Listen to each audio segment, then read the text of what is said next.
Hi hello എല്ലാവർക്കും നമസ്കാരം. തിരുവനന്തപുരം ശ്രീ പത്മനാഭസ്വാമി ക്ഷേത്രത്തെക്കാളും കോടിക്കണക്കിന് സമ്പത്തുണ്ടായിരുന്ന തെക്കിന്റെ തിരുപ്പതി എന്നറിയപ്പെടുന്ന കേരളത്തിലെ പ്രസിദ്ധമായൊരു ക്ഷേത്രം. ദ്വാപരയുഗത്തിൽ ദ്വാരകയുടെ നിർമ്മാണ ശേഷം വിശ്വകർമാവ് നിർമ്മിച്ച് വ്യാസവ്യാസൻ പൂജിച്ചിരുന്ന ശ്രേഷ്ഠമായ വിഷ്ണു വിഗ്രഹത്തെ ആരാധിക്കുന്ന പുണ്യപുരാതനമായൊരു ക്ഷേത്രം. എല്ലാ ദിവസവും കഥകളി നടക്കുന്ന കേരളത്തിലെ ഏക ക്ഷേത്രവും ഇതാണ്. ഈ ക്ഷേത്രത്തിൽ വന്ന് ഈ ദേവനെ ആരാധിച്ചാൽ സർവ പാപങ്ങളിൽ നിന്നും മുക്തി എന്നാണ് വിശ്വാസം. പത്തനംതിട്ട ജില്ലയിലെ തിരുവല്ലക്കാരുടെ ദേശദേവനായി കുടികൊള്ളുന്ന ശ്രീവല്ലഭ മഹാക്ഷേത്രം.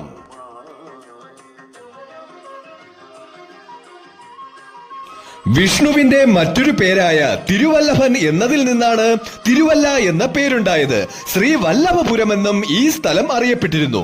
ദ്വാപരയുഗത്തിന്റെ അവസാനത്തിൽ ശ്രീകൃഷ്ണസ്വാമിയുടെ സ്വർഗാരോഹണ ശേഷം ദ്വാരക സമുദ്രത്തിൽ മുങ്ങിയപ്പോൾ ശ്രേഷ്ഠമായ ഈ വിഗ്രഹം ഗരുഡന് ലഭിക്കുകയും ഗരുഡൻ ഈ വിഗ്രഹത്തെ വരാനിരിക്കുന്ന കലിയുഗത്തിൽ മനുഷ്യർക്ക് പൂജിക്കുന്നതിനുമായി സുരക്ഷിതമായി രമണഗത്യു എന്ന സ്ഥലത്ത് കൊണ്ടുപോയി വർഷങ്ങളോളം പൂജിക്കുകയും ചെയ്തു.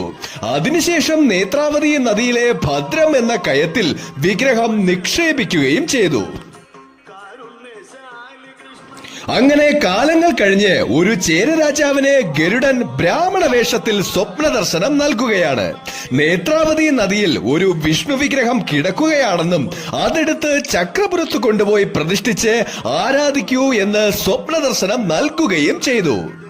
സ്വപ്ന ദർശനത്തെ പിന്തുടർന്ന ചേരരാജാവ് നേത്രാ നദിക്കരയിലെ ബ്രാഹ്മണനെ കൂട്ടി ആ വിഗ്രഹം തിരയുകയും എന്നാൽ എത്ര ശ്രമിച്ചിട്ടും അത് കണ്ടെടുക്കാൻ സാധിക്കാതെ വരികയും ഒടുവിൽ ഗരുഡൻ തന്നെ ഒരു തുളു ബ്രാഹ്മണ വേഷത്തിൽ അവിടെ എത്തി ആ ശ്രേഷ്ഠമായ വിഗ്രഹമെടുത്ത് ചേരരാജാവിന്റെ കയ്യിൽ കൊടുക്കുകയും അവിടുന്ന് ഘോഷയാത്രയായി വിഷ്ണു വിഗ്രഹത്തെ എഴുന്നള്ളിച്ചു കൊണ്ടുവരികയും വിഷഹ്ന എന്ന മണിമലയാറിന്റെ തീരത്ത് ശ്രീ വല്ലഭസ്വാമിയുടെ വിഗ്രഹം പ്രതിഷ്ഠിച്ച് പൂജിക്കുകയും പ്രൗഢഗംഭീരമായ ഒരു മഹാക്ഷേത്രം അവിടെ ഉയർന്നു വരികയും ചെയ്തു.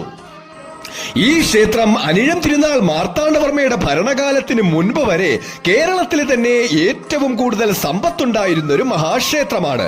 1752 അനിഴം തിരുനാൾ മാർത്താണ്ഡവർമ്മ ക്ഷേത്രം പിടിച്ചെടുക്കുകയും കോടിക്കണക്കിന് ക്ഷേത്രവസ്തുക്കൾ തിരുവനന്തപുരത്തേക്ക് കൊണ്ടുവരികയും ചെയ്തു. തിരുവല്ല ക്ഷേത്രഭരണം നൂറ്റാണ്ടുകളോളം നടത്തിയിരുന്നത് പത്തില്ലത്തിൽ പോറ്റിമാരായിരുന്നു. പ്രമുഖ നാട്ടുരാജ്യമായിരുന്ന തെക്കംകൂറിലെ പ്രമുഖരായ 10 നമ്പൂതിരി കുടുംബങ്ങളാണ് ഇവർ. തെക്കുംകൂറിലെ ഭരണകാലത്ത് രാജാധികാരത്തിന്